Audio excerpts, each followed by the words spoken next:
This is The Convergence.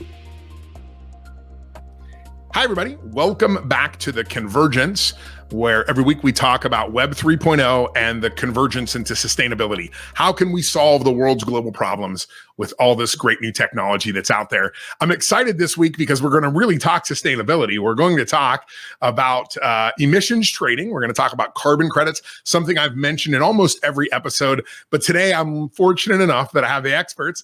I have Jack and Shawn, both from GHG Emissions, with me today. And actually, they're a partner of my sponsor, this show, Evergreen Carbon Credits. So I want to welcome you both from the cold north of Canada. Is that right?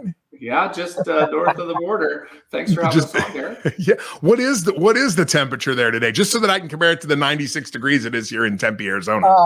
Don't rub it. Yeah. It's not Celsius though. It's Fahrenheit at 96. It's on 65 here today. It's not too bad. Okay. All right. That's pretty good. Well, I want to welcome you both. And I know we had a great conversation the other day and chatted a little bit about your background and how y'all got into emissions trading and carbon credits. And maybe Shawn, do you want to give us like a little bit of a summary? And then Jack, I'd love for you to do that deep dive like we did the other day and talk about the history and the origin of everything. Shawn, you want to go first? Tell us a little bit about GHG emissions.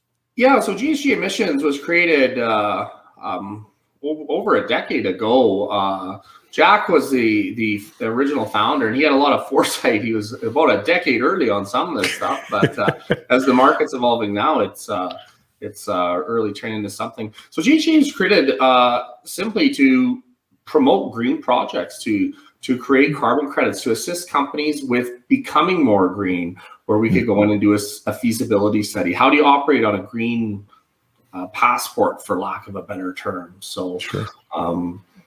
That's the whole mind why it was created. Yeah. And are the customers municipalities? Are they corporations? Are they individuals? How does that usually work? What do you usually see? Customers can be anything. Typically, it's not an individual, but it would be an entity, typically a corporate entity. But governments, say a municipality, or in the U.S., a state or a county district, can actually say, "Hey, listen, can you come take a look at how we do business?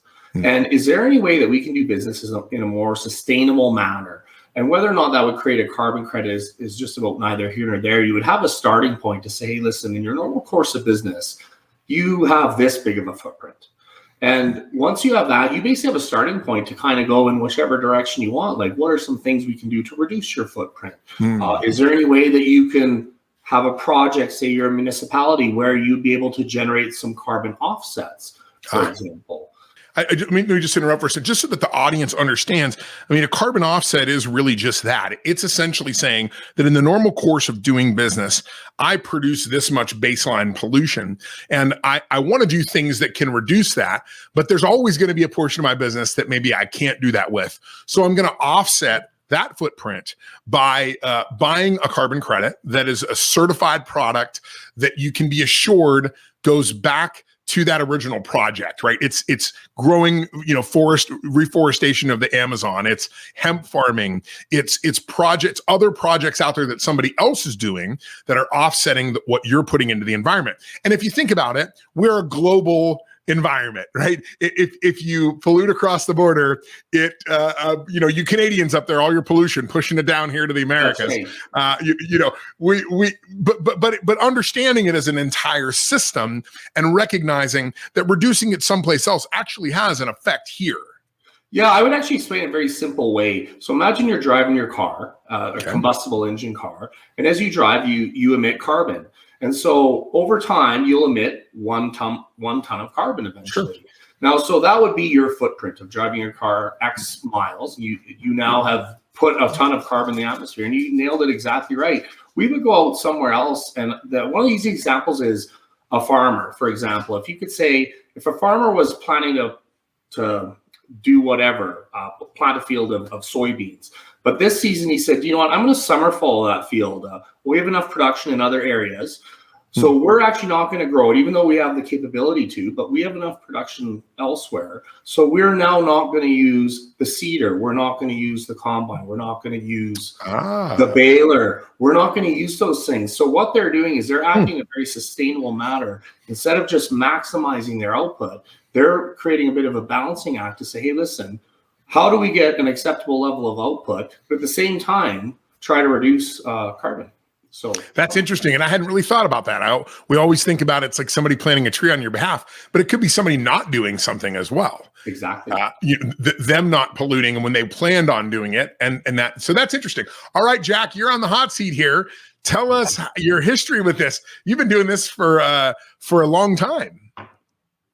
Yes, I have. Actually, the Alberta government actually in Canada and in a way also in the United States was one of the pioneers in carbon emission reduction programs. And they actually got started around 2004 and 2005, where they started talking about it and trying to figure out how to turn around and create protocols, which industry would be best started to reduce carbon. And they started doing that in, like I said, in 2004, 2005. Now, it takes a long time because there's the scientists have to turn around and put together, and because it's not business as usual, it's additionality. So you can't conduct any business as normal and expect to get carbon credits. You have to change how you are doing business. And then the difference between what is the norm or baseline and how you are presently doing business, and that difference is the amount of credits that you can create. And one carbon credit or offset, and people use those two terms interchangeably, and they really shouldn't, because they are two totally different things. But please explain that. That would be really interesting. I've been in the environmental business since 2007, and I didn't know there was a difference. So please. There is. The carbon credit is what is created, and you use that carbon credit to offset somebody else's footprint. I see. That makes sense. So, although they are the same, they're not, but it's a minor difference. But some people really hate the term that is created is a carbon offset. It's not. A carbon credit is what is created. That is equivalent to 1 ton of CO2 that is reduced from the atmosphere. Now, there is more than just carbon dioxide as a gas that goes into the atmosphere. There's methane, there's all different kinds, but they rate them accordingly back down so that it's all common to one gas, and that is CO2. So you take Jack, methane. can you explain that? What is a ton in the? I think people are thinking this is a 2,000. This is in the back of a pickup truck. It's a half a ton pickup truck. 2 of those. So a ton is used interchangeably, and it's really not a ton. It's a ton. So it's a metric measurement. Okay. Interesting. And so you create a protocol. That protocol has to go through an extensive process to make sure that the science behind it is valid. When it is approved, it can be used by any particular jurisdiction, and which therefore creates mandatory and voluntary markets. Right. And there is a big difference between mandatory and voluntary markets as well. But before any organization can say, okay, we are emitting so many tons, they have to have a clean air and water assessment, or how they determine what their emission structure is. Right. And then in a lot of cases, the government gives them a quota, and this happens in a mandatory system. They're given a quota. So let's just say the quota is 50,000 tons a year, and it's by site, because a lot of emitters have multiple sites across the country. So it's not in total, it's site by site, including their head office. So in order for and everything over the 50,000 tons, and I'm just using that as an example, they have to pay a penalty for every ton of emissions that they emit into the atmosphere. In Canada, they call it a carbon tax. Carbon tax. We've heard that term, right? You know, governments don't like you calling it a carbon tax. Well, voters don't like being called a carbon tax. That's why, right?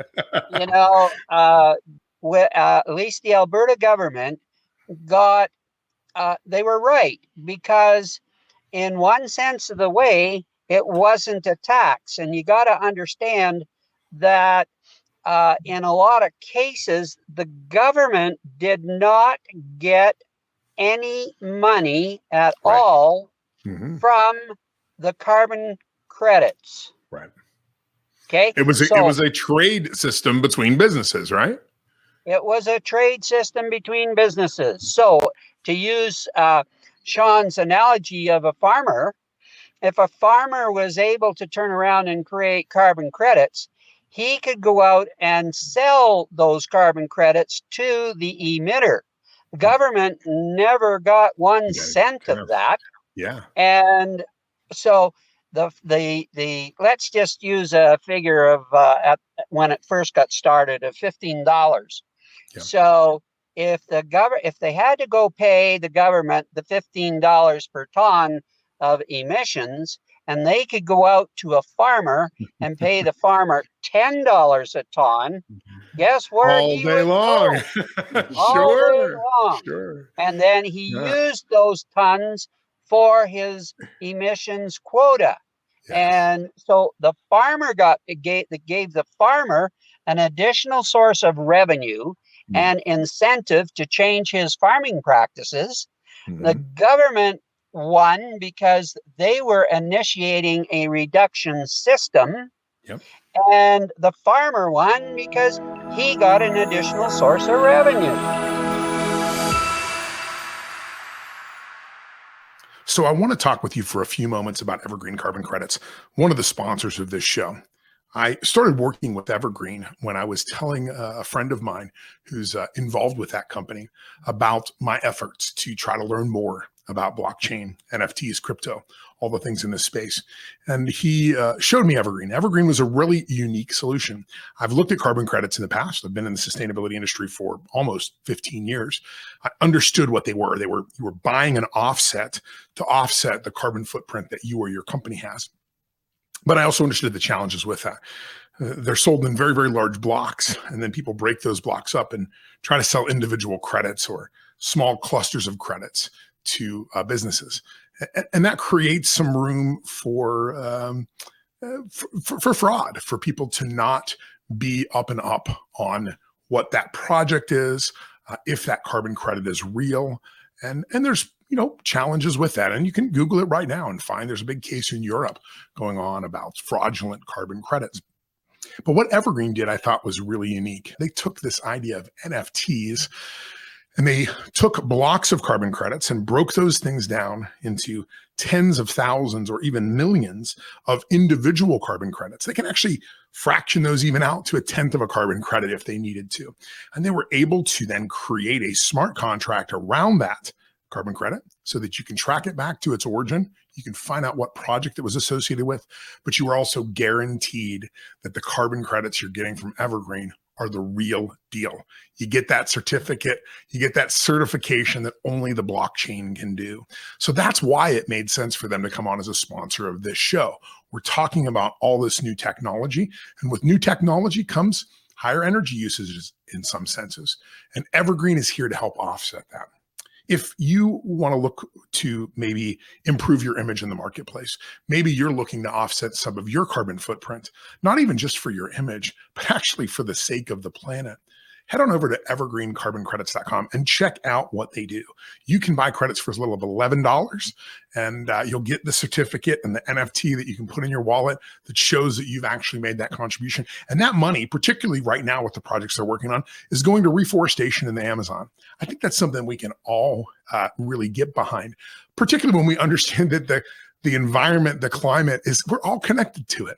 It doesn't matter if we're putting off emissions here in the US or if it's happening in Mexico. It all contributes to the same global problem. So why not be part of a global solution with Evergreen Carbon Credits?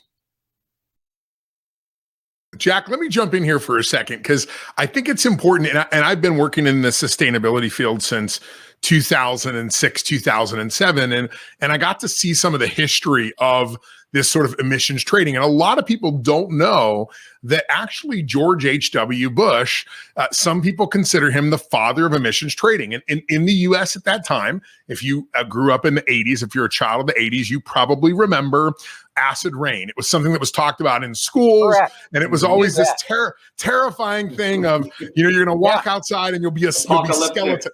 Yeah, you'll be skeletonized by this.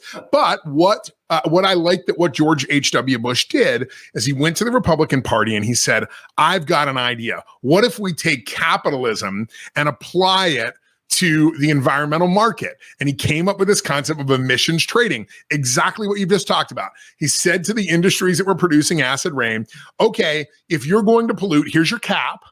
And anybody who, and anything over that cap, you're going to have to pay a fine. And every year we're going to reduce the cap. But if you have extra left over between what you actually did and the cap, you can sell that to other people. It was a capitalistic solution to an environmental problem. And the Republicans thought this was the most brilliant thing ever. I don't understand how 5 years later they were so opposed to it, but it was a really great idea of saying, look, there could be a limitation on your business and you just can't. So if somebody else wants to innovate, I'm going to pay them to innovate on my behalf. It's truly a beautiful capitalistic system. I know much of our audience is in the US and I know you're investors, so I have to swing it back to capitalism. This is a really, really good thing. You're right on. It's all based on not business as usual. Right. So those protocols are in constant flux because what was the baseline? I'm just going to pick out of the air, 2004, and now all of a sudden you are moving along. Well, guess what? The norm in 2007 now is different, so the protocol has to be different. Yes. You can't continue to do that. So now you have to change your practice again. So it's constantly changing in order to turn around and create additional carbon credits. I love it. I want to give another little explanation here, because anybody who knows me and has listened to my things understands I'm pretty libertarian in my approach to things. And this is truly cap and trade. I've spoke at the Libertarian Convention a couple years ago for the Libertarian Party here in the US. And I talked about cap and trade. And I said, look, one of the things that libertarian philosophy and capitalist philosophy talks about is the idea of the commons, right? There are assets, trees, flowers, water, air that are owned by all of us. And when we allow a company to consume those things without some sort of compensation to all of us, it's not truly a capitalistic approach. So what these emission trading and carbon trading is actually doing is it's actually assigning some value to the common good and saying, because you are exceeding this level, you should be penalized for it, or you should have to pay to improve that. And it makes a lot of sense. If somebody comes on your property and cuts down 30 of your trees, fair compensation would be at least 30 trees, right? So it's that same sort of, I hate to use the word scheme, although the word scheme is used a lot when you talk about carbon credits, because it's an entire system, it's a systematic approach to solve a global issue. Shawn, what are your thoughts on that? I know Jack and I, we can talk forever. Let me, can you give us, can you summarize what we just said in the last 11 minutes, right? Yeah, I approach it from more the capitalist point of view. Yeah, me too. Because the altruism, that was a great description, by the way. The underlying goal of it is altruistic, right? It's to make everyone's lives better, to reduce emissions in the atmosphere, right? Affect global warming, but it creates a market for everyone to participate in. And that market is what we're really fascinated in. So these carbon credits now, as the market evolves, this is going to be $1 trillion industry if it's not already. Yeah. It's becoming its own entity, for lack of a better term. So as companies, the best thing about the USA is they're the most innovative group of entrepreneurs ever to have walked the earth. So if there's a way to innovate for the collective good, to create carbon credits on a vast scale, someone's going to figure out how to do it. And if you end up transferring wealth from Exxon to this group of entrepreneurs and there's less carbon in the atmosphere, like, wow, everyone is a winner. Absolutely. And I think that's really what it comes down to. I joke about this, but I'm very serious. I had some friends a couple of months back that are very hardcore environmentalists. We went out to dinner with them, and I happened to say at dinner, I said, have you heard there's this new carbon sequestering technology coming out of Israel, and within 5 years, they will be able to solve global warming and will be able to pollute indefinitely with no damage to the environment. And they were just appalled by that. They were taken aback, and they were like, how dare they do something like that? And I said, wait a second. Now you know what your motivation is, because your motivation isn't solving the global problem. Your motivation is the cause, and you're unable to, a solution comes around and you're opposed to that. And I just said, look, you have to be able to think both ways. You have to be able to say it can be a combination of the two things together. Yeah. So I would add this. So true environmentalism is solution-based approach. Yes. It's not a cause-based thing. It's solutions-based. Yes. So people tend to be left-leaning who are environmentalists, are leaning on regulation and government, and rules need to be applied. That is the most inefficient way to run anything. You need the capitalists. You need the free market to come up with innovative solutions. If they make dollars is beside the point. What you want to do is, what is our end result? Like, what are we actually solving? If you can pollute and negate the pollution of the atmosphere, like, you win. Thank you both. Jack, Shawn, really appreciate it. Yeah. Thank you for being here. We really appreciate that. And hey, and for all of you that are that have listened to this episode, really appreciate you being here, listening about carbon credits and understanding how GHG emissions and our sponsor, Evergreen Carbon Credits, are coming together to create these easily accessible, easily purchasable NFT carbon credits. So you can check that out at evergreencarboncredits.com. And until next time, thanks for tuning in. Thanks for listening to The Convergence. If you want more information about the topics you've heard here today, reach out to us at theconvergencepodcast.com.